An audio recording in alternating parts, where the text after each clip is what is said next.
Have you ever wondered why you're pulling away from the social circles you once loved? If that question stirs something deep inside, you're not alone. Many Americans in their 50s, 60s, and 70s are stepping back from gatherings they used to cherish, not out of bitterness or apathy, but because something profound has shifted within. In this video, we're exploring 6 deep-rooted reasons why you might be avoiding others, even if you once thrived in their company. These insights aren't just guesses, they're grounded in the real experiences of older adults, offering clarity on a change you may feel but struggle to name. Stick around until the end because this journey will do more than explain your distance. It will validate your choices, spark self-compassion, and reveal the quiet strength in choosing solitude. You'll uncover why past betrayals, a craving for peace, or feeling unseen might be guiding your steps, and why that's not a flaw but wisdom. By watching, you'll gain practical tools to honor your emotional needs, reframe loneliness as growth, and embrace your right to protect your energy. We'll share stories like Linda Carter's, a 71-year-old who found calm and solitude to show you're not alone. Don't miss the final thoughts. They'll leave you with a renewed sense of purpose and permission to live intentionally. Let's dive in and discover why your heart's pulling back and how that's a powerful step forward. If you are not subscribed, subscribe and activate the notification bell so you don't miss any videos. Your support means a lot to me. And if you enjoyed this video, you can help me continue spreading the valuable lessons by liking and sharing it. If you like the topic of this video, please comment 1. If you don't, please comment 0 to let me know how I can improve and make better videos for you. Now, let's begin. Number 1, the burden of past betrayals. As the years go by, we accumulate far more than just memories. We carry scars. Some are small, like the fleeting irritation of a minor disagreement or a brief misunderstanding with a friend. These are the easy wounds to heal, the ones we barely remember after some time. But then there are the deeper ones, the ones that cut to the core.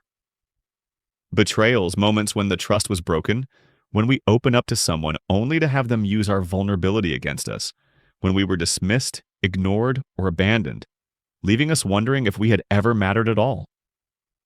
As we age, these old echoes start to ring louder in our hearts.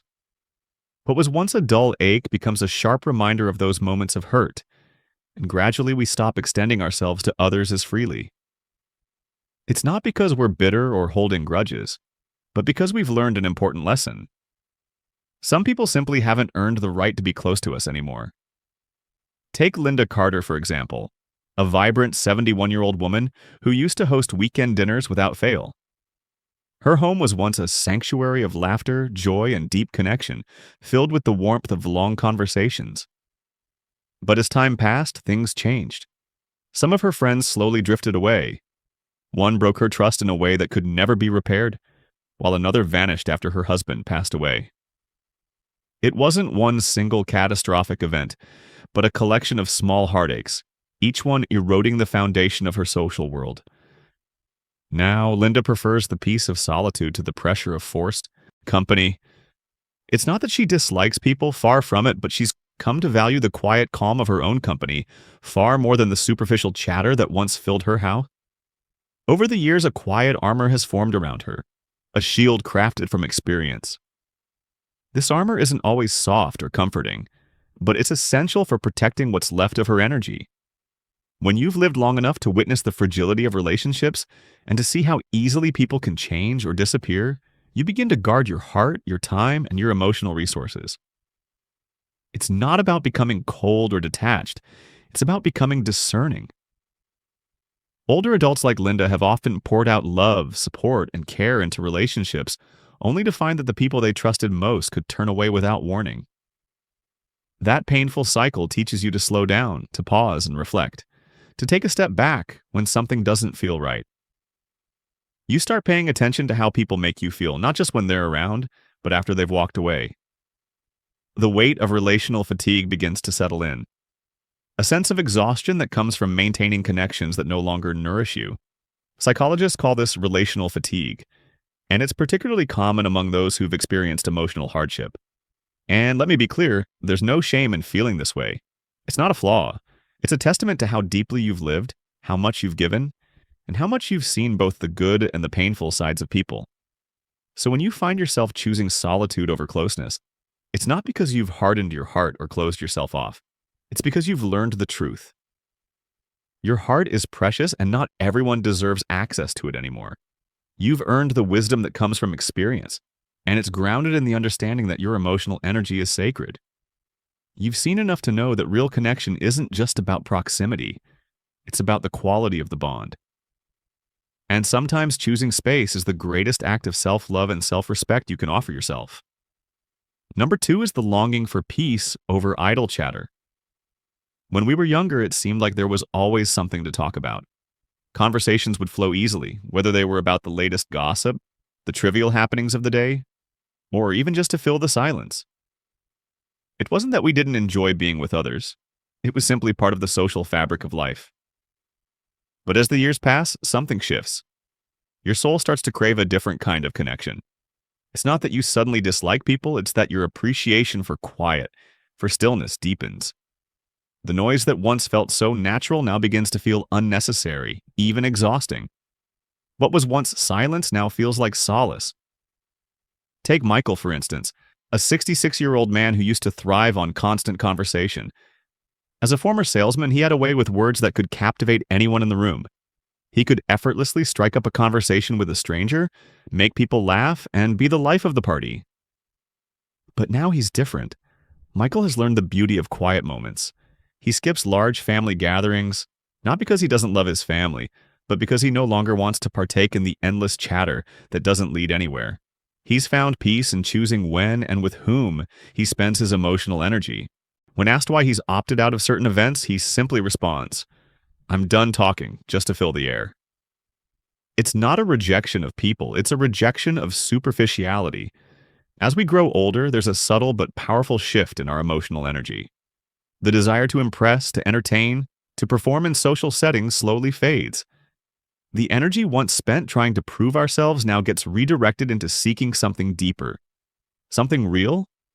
We crave conversations that matter, ones that are raw, genuine, and unpolished. We long for moments where we can be ourselves without the pressure of keeping the conversation light or witty. If we can't find that, if we can't engage in those meaningful exchanges, then many of us would rather be alone with a good book and a comforting cup of tea than sit in a room full of voices that only make us feel more isolated. This isn't about distancing ourselves from others. It's about being intentional with our time, our space, and our energy. It's a quiet form of strength to know that you don't have to say yes to every invitation or participate in every conversation. You've earned the right to protect your peace, to say no without guilt, and to preserve your mental and emotional strength. At this stage in life, you no longer need to explain your choices. The freedom of simply being at peace with your decisions without seeking validation is one of the greatest gifts of aging. Number 3 is the sense that people don't get you anymore. If you are still watching this video and find these lessons useful, please comment 1 below to let me know that you are still here with me. There comes a point in life when everything around you starts to feel different, and you too have suddenly changed. The world shifts. Perhaps it feels like a subtle breeze at first, but before long it turns into a whirlwind. New slang pops up, but it feels foreign, alien. The beliefs and ideas that once seemed familiar now seem distant, like they belong to a different era. Even the pace of life has changed. Conversations rush by at a speed you can barely keep up with. Friendships feel strained, and expectations of what you should be doing, saying, or thinking are heavier than ever. Amid all this relentless change, you may find yourself grappling with a feeling that you no longer fit. You might begin to feel invisible, unheard, or disconnected. Not because you've done anything wrong, but because the world around you has become unrecognizable and people no longer seem to take the time to understand where you're coming from. Take Susan, for example. She's 69, a former school teacher with decades of wisdom and experience under her belt. She used to find joy in spending hours with her younger relatives, recounting the stories of her life, raising 4 children, juggling work and family, and still finding the energy to volunteer. But now she says things have changed. The younger generation no longer listens with the same enthusiasm. They barely ask her questions. And when she speaks, she's met with polite smiles, but their eyes are glued to their phones. The conversations she used to have with them, rich with shared memories and laughter, feel like a distant dream. It's not that they don't care, but the connection has frayed. It's not intentional, but it's a disconnection that's deepening by the day. Over time, that gap between them and her begins to feel like an unbridgeable canyon. This subtle disconnect is one of the reasons why, as people age, they begin to withdraw from social circles. It's not that they don't want to be around others. It's just that being in spaces where they feel invisible, where their thoughts and feelings go unnoticed, becomes emotionally draining. After a while, it's easier to just retreat, to choose your own company, not because it's better, but because it's safer. You know your worth. You know how deeply you've lived and how much wisdom you carry within you. But when others no longer see that, it becomes easier to stop offering it. This kind of loneliness doesn't always come from being alone. It comes from feeling completely misunderstood. You could be surrounded by people yet feel utterly unseen. You share something that's been weighing on you, and they shift the conversation as if your words didn't matter. You express a concern only to have it dismissed, maybe even called dramatic. Over time, these moments, these quiet rejections build up until you start to wonder if silence is the simpler choice. Maybe it's easier not to speak at all to protect yourself from the sting of invalidation. Psychologists refer to this as emotional invalidation, the subtle but painful experience of having your feelings dismissed or minimized. It's something that many older adults experience, often without realizing how damaging it can be. Because unlike outright rejection, it happens in small, seemingly inconsequential moments that accumulate over time. But here's the truth. Your thoughts still matter. Your voice still holds immense value even if others don't take the time to listen. Just because people fail to hear you doesn't mean you've lost your worth. It simply means that perhaps you've outgrown certain conversations. That's okay. There's no shame in recognizing that the environment you once thrived in no longer nurtures you. Sometimes the answer isn't to force your way into someone else's world. It's about finding a space, a circle of people where you don't have to justify yourself constantly, where just being you is enough. In these places, you are truly seen, truly heard, not just as a placeholder, but as someone with valuable insight to offer. When those people are rare, it's only natural to step back, guard your energy, and find solace in your own company. There's nothing wrong with that. There's strength in it. Because in that space, when it's just you, you are fully understood by the most important person in your life, you. And that is a treasure. Never let anyone make you feel guilty for finding peace within yourself. It's not about giving up or retreating. It's about honoring your own need for understanding, for connection, for being truly seen. And when you find it, hold on to it because that space of self-acceptance is a beautiful place to be. Number 4 is the fear of being a burden. As we age, there's a silent fear that creeps into our hearts. One that isn't often talked about but is felt deeply. It's not just the fear of becoming sick or facing the inevitable end of life. No, it's the much quieter, much heavier fear of becoming a burden. It's an anxiety that gnaws at the soul. A constant worry that one day we will no longer be seen as a person, but as a responsibility, a weight that others must carry. This fear, though difficult to put into words, becomes impossible to shake. It's the thought that your loved ones have their lives already packed to the brim. Their schedules are full, their responsibilities overwhelming, and the last thing you want to do is disrupt that delicate balance. You don't want to ask for help even when it's clear that you need it. Instead, you retreat. You keep to yourself. You go quiet.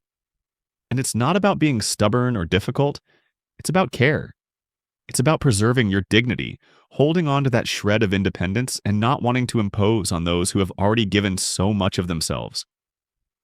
You start to say no to invitations, not because you don't want to be there, but because you fear that your presence might make others feel obligated to change their plans, to go out of their way to put themselves out for you.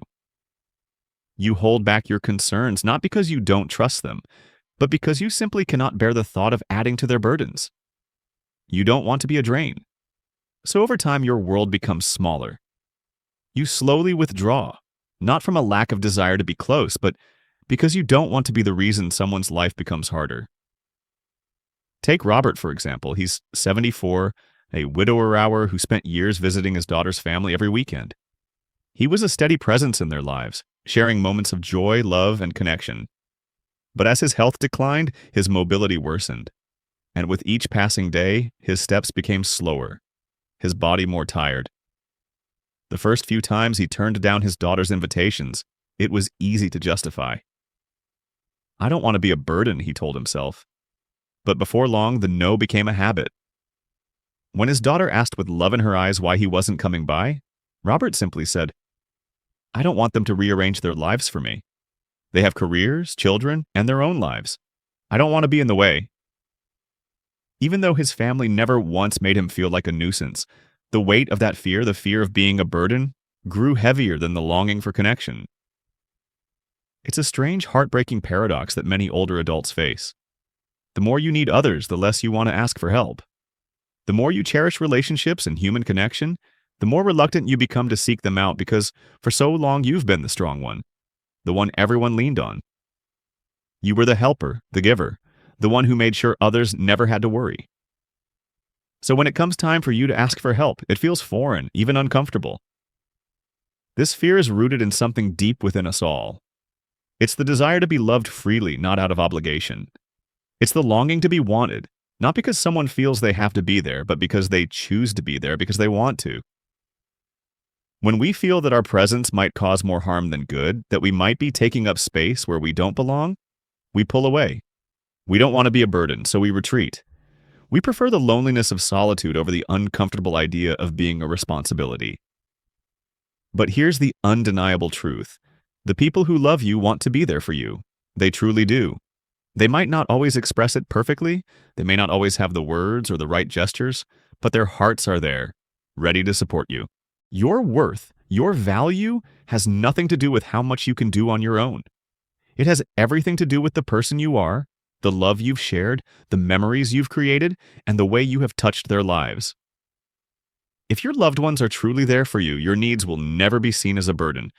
They will be seen as an honor, a chance to give back, to show their gratitude, to prove just how deeply they care. But even knowing this, the fear remains. And it influences us. It makes us hold back when we want to speak. It makes us hesitate to ask for what we need. And yet we must remember this. There is no shame in needing others. There is no shame in being loved and cared for. You are not a burden, and you never will be. You are a beloved part of the fabric of those around you, and their love for you is never a weight. They carry it with pride, with grace, and with all the love in their hearts. Number 5 is the quiet fading of old relationships. Some relationships don't come to an abrupt end with heated arguments or tearful goodbyes. Instead, they quietly slip away like a whisper in the wind that you don't hear until it's too late. The truth is that people simply drift in different directions, often without any conscious effort. Life in all its complexities subtly pulls you apart one little tug at a time. Each one so faint that you hardly notice until one day you're left standing in the aftermath, wondering where those connections went. You never planned for it. You never wanted it to happen, but it does. And as time passes, you find yourself reaching out less, feeling less need to include those once essential relationships in your daily routine. It's not always painful, at least not in the way that a confrontation might be. Sometimes the silence of a faded relationship brings a sense of peace, an unspoken understanding that the connection has run its course. But other times, it leaves behind a subtle ache, a quiet sadness, like you've outgrown something you once cherished deeply. It's as if the echoes of laughter, the warmth of shared memories, and the comfort of familiar company have all faded into the background. You start to reflect on what you once had. Those long lunches, the talks that could last hours, the inside jokes that used to make everything feel lighter. And you ask yourself, what happened? What changed? Was it them? Was it me? Did we simply drift apart? Or was there something else? Maybe it was a little of both. It's like Emily, a 63-year-old woman who once spent every week walking with her best friend from high school. Over time, those walks turned from weekly to monthly, then to yearly, until one day they just stopped. No fight, no harsh words, no angry silences, just a quiet, almost invisible understanding that things had changed. Life had pulled them in different directions. Their interests had shifted and their routines were no longer intertwined. Emily once said, "We still care about each other, but I think we've said everything we needed to say." And it's moments like these stories that are far more common than many realize that reveal how these natural shifts happen. Friendships that were once built on shared experiences, raising children together, working side by side, or being next door neighbors, often don't survive the seasons of life that change those dynamics. As you age, you may look around and realize that many of the people who once filled your days are no longer aligned with the person you're becoming. And though it may feel like a loss at first, it's a form of progress, an evolution that should be celebrated, not mourned. If you are still watching this video and find these lessons useful, please comment too below to let me know that you are still here with me. As you enter the later stages of life, you start to understand the value of your time and your energy in ways that feel almost sacred. You become more intentional about who you share those precious resources with. Not because you've grown apart or outgrown them, but because you finally recognize your own needs. Sometimes those needs aren't filled with conversations, social obligations, or the constant busyness of the past. Sometimes you simply need space to breathe, to pause, to just be. And when you realize this, it becomes easier to understand why old friends who once lifted you can now feel draining. Conversations that used to flow so effortlessly can suddenly seem forced, awkward, and full of strain. You stop trying to keep up the facade, and instead you choose to step back, not out of anger or bitterness, but from a deep respect for yourself and where you're headed. People often say that growing older means losing people. And while that may be true in some ways, what they don't always tell you is that sometimes letting go is your decision. It's not about abandoning others. It's about respecting the changes that have taken place within yourself. You've grown, evolved, and embraced a new sense of self, and that's something to celebrate. The idea that you're meant to keep everyone in your life forever just because they were once important is a belief that can hold you back. The truth is, sometimes a closeness without genuine connection can feel lonelier than being alone. When you step back, it's not because you've outgrown anyone. It's because you've outgrown the need for certain types of connections that no longer serve you.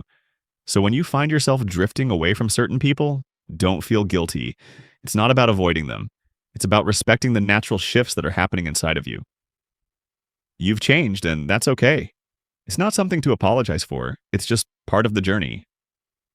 Number 6 is the joy of being on your own. There comes a time in life when the pursuit of others' company begins to fade, and in its place, a deeper appreciation for solitude takes root. It's not born from hurt or loneliness, but from something more profound. A realization that your absence is not just enough. It's a gift. It's a rare kind of peace that settles in your heart when you no longer feel the need to explain yourself, impress anyone, or wear the mask of someone you're not. For years, your life may have been filled with the noise of work, family, and constant commitments. And in the midst of it all, you might have forgotten the sound of your inner voice. Those moments to pause, to breathe without hurry, may have been few and far between. But when that silence finally comes, it feels like a revelation, a sacred experience. Not something to fear, but something to cherish. It's as if you've stumbled upon a treasure that few ever find, the ability to simply be.